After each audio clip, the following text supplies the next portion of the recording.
Pemirsa, Pilkada tahun ini berbeda dengan sebelumnya. Pilkada serentak 2015 kali ini mengatur ketat mengenai kampanye yang boleh dilakukan pasangan calon. Sesuai dengan peraturan KPU nomor 7 tahun 2015, tim kampanye pasangan calon hanya diperkenankan melakukan kampanye berupa pertemuan terbatas dan pertemuan tatap muka atau dialog. Kegiatan lainnya yang diperbolehkan adalah rapat umum dan diperkenankan memproduksi bahan kampanye jenis tertentu di luar fasilitasi dari KPU dengan catatan tidak melebihi 25.000 apabila dikonversikan. Nah, bagaimana Pak Budi ini melihat peraturan baru dari KPU ini yang terkesan membatasi pasangan calon untuk berkampanye? Bagaimana menurut Anda? Saya kira peraturan KPU ini justru membuat kampanye itu justru lebih cenderung mengutamakan substansi ya. Jadi yang namanya kampanye itu seharusnya merupakan proses di mana para kandidat itu memberikan penjelasan kepada masyarakat mengapa dia maju sebagai kandidat dan apa yang ingin dia kerjakan ketika dia itu menjadi seorang kepala daerah dan lalu kemudian masyarakat bisa melakukan tracking terhadap misalnya apa yang sudah dilakukan oleh kandidat itu dan apa yang akan dilakukan kemudian setelah mereka itu menjadi seorang kepala daerah dan di situ terjadi proses kontrak politik seharusnya di mana masyarakat yang memiliki misalnya kecenderungan untuk memilih si calon itu menyodorkan beberapa permintaan kepada si kandidat itu untuk dilaksanakan ketika mereka itu menjalankan program-program yang sesuai dengan apa yang mereka tawarkan pada masyarakat itu.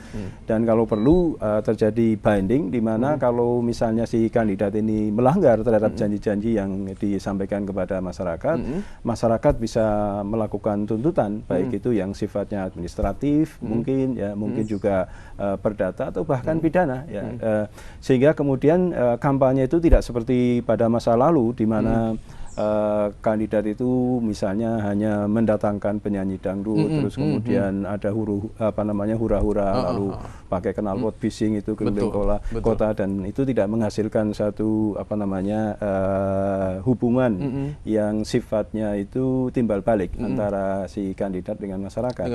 Ya, tetapi kalau dengan peraturan KPU yang sekarang ini ada aturan-aturan ketat di mana kampanye tidak boleh misalnya dilakukan secara sembarangan ya, tidak boleh menempel atribut di sembarang tempat dan seterusnya. Itu saya kira merupakan satu perbaikan dari apa yang sudah ada dan mengarah kepada substansi demokrasi yang sesungguhnya. Itu artinya adalah Pilkada serentak 2015 ini bagus dibanding tahun-tahun sebelumnya? Kalau itu bisa difahami sebagai satu aturan main yang dilaksanakan, saya kira demikian ya. Walaupun kita melihat sana-sini masih terjadi masalah, utamanya misalnya isu money politics yang terjadi di beberapa daerah. Tapi dari segi regulasi saya kira ini merupakan langkah maju apa yang dilakukan oleh KPU. Gitu. Tapi kalau kita tadi melihat berita di Kendal ya, KPU ini belum menyiapkan alat peraga kampanye. Apakah ini kemudian merugikan pasangan calon? Nah, ini pertanyaan berikutnya. Tidak hanya itu, mungkin ini KPU itu juga terkendala masalah logistik ya, masalah mungkin penyediaan anggaran dan seterusnya yang saya kira itu impact-nya kemudian pada tahap pelaksanaan itu menjadi persoalan tersendiri.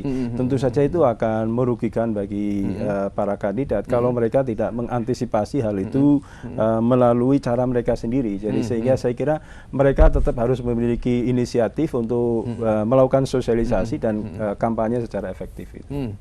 Oke, jadi dari kandidat sendiri juga harus kemudian memiliki kreativitas dalam berkampanye meskipun ruang lingkupnya tadi ya dibatasi oleh kemudian peraturan KPU. Betul. Nah, kemudian isu yang menonjol terkait dengan kampanye yang dilakukan pasangan calon ini sebagian besar apa, Pak Budi? Kalau sekarang ini masih tetap berputar pada masalah pelayanan publik ya.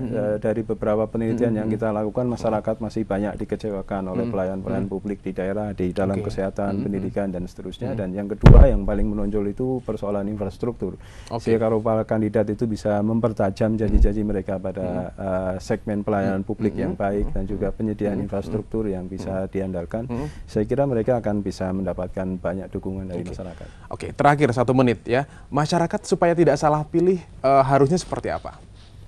Jadi ada dua yang harus dilakukan oleh publik. Yang pertama itu adalah melakukan retrospektif namanya, itu melihat track record dari kandidat selama ini seperti apa, apakah yang mereka ucapkan sekarang ini sesuai dengan apa yang mereka kerjakan selama beberapa puluh tahun yang lalu. Dan yang kedua adalah prospektif, melihat bagaimana janji-janji yang mereka sampaikan ke depan, apakah realistik atau tidak. Dengan dua kriteria itu nanti dinilai mana calon-calon yang paling tinggi nilainya. Oke, itu yang dilihat dan mudah-mudahan masyarakat juga tidak salah pilih. Betul. Nah, terima kasih Pak Budi Setiono, pengamat politik dari Universitas Diponegoro sudah hadir di Lintas Jateng. Pemirsa, perbincangan ini menutup Lintas Jateng hari ini. Saya Rahman Pratama pamit. Selamat siang. Wassalamualaikum warahmatullahi wabarakatuh. Terima kasih.